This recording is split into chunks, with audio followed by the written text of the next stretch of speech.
जब आप स्ट्रगल कर रहे होते हैं अपने लाइफ में, अपना कैरियर बनाने के लिए उलझ रहे होते हैं, तो आपको हर जगह से निराशा हाथ लगती है। कुछ लोग आपको छोड़कर चले भी जाते हैं।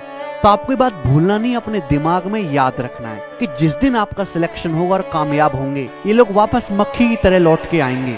तो जो लोग आपको छोड़ के गए थे या गई थी, जब वो वापस आए आपके पास, तो उनको इस बात का हमेशा अफसोस रहे कि काश मैं इसको उस दिन छोड़ के ना जाता, तो आज मैं भी इसके साथ हंस खेल के रह सकता था, इससे बातचीत कर सकता था, इसके साथ जीवन में कुछ आगे बढ़ सकता था।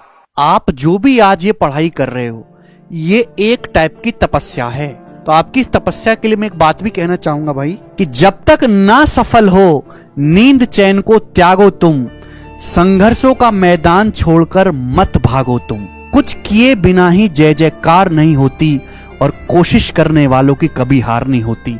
कोशिश करने वालों की वाकई में कभी हार नहीं होती। आज मेहनत करके अगर आप अपने सपने पूरे नहीं करोगे, तो कल सपना देखने के लिए भी चैन भर नींद आपको नहीं आएगी। जिस दिन आपका मन ना होते हुए भी पढ़ाई करने के लिए बैठ जाओ, तो समझ लेना कि आप अपने मंजिल की ओर जा रहे हैं। कि ये जिंदगी एक ऐसी कलम की तरह है, जिसकी इंक खत्म होने से पहले आपको अपनी कहानी लिख देनी है, और कहानी सफलता वाली, सिलेक्शन वाली, ऐसी कहानी जिसको लोग 4 एग्जाम्पल देके सुनाएं। ये बात केवल लड़कों के लिए है। जब आप लोग पैदा हुए थे तो आपके घर में खुशियां मनाई गई थी, इसलिए कि जब बड़ा होगा तो कमाएगा, कमा के घर में लाएगा। ये संघर्ष आपको करते रहना पड़ेगा जब तक आप कामयाब नहीं हो जाते, और आप केवल तब तक ही अकेले हो जब तक आपकी कोई नौकरी नहीं लग जाती है, सक्सेस नहीं हो जाते। जिस दिन आपका सिलेक्शन हो गया, जिस दिन आप कामयाब बन गए, आपके घर वाले भी, आपके रिश्तेदार भी, पड़ोसी भी, और वो भी हो सके तो आपके साथ वापस आ जाएंगे। इसलिए ख्वाहिश ये मत रखो कि दुनिया आपकी तारीफ करेगी या जमाना आपकी खूबी ढूंढेगा।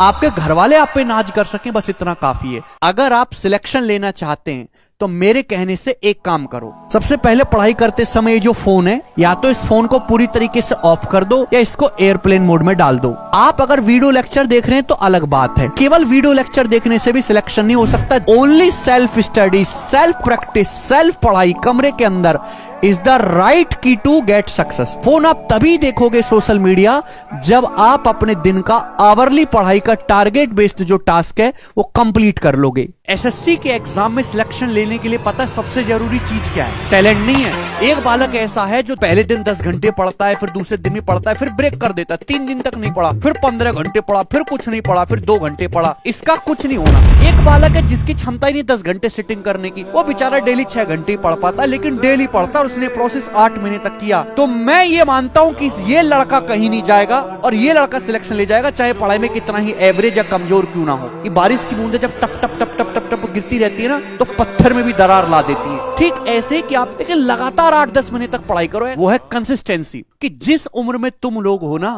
वो उम्र ऐसी है कि आपका घर वालों से मांगने का कुछ मन नहीं करता, और ना ही आप अपने घर वालों को कुछ दे पा रहे हो।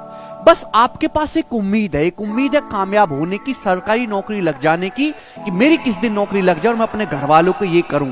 तो भाई मेहनत करते रहो, दिन रात अपने आप को रगड़ते रहो, क्योंकि संघर्ष का दौर आपका जितना बदसूरत है ना, जो आपकी सफलता का दौर आएगा वो उतना ही खूबसूरत होगा।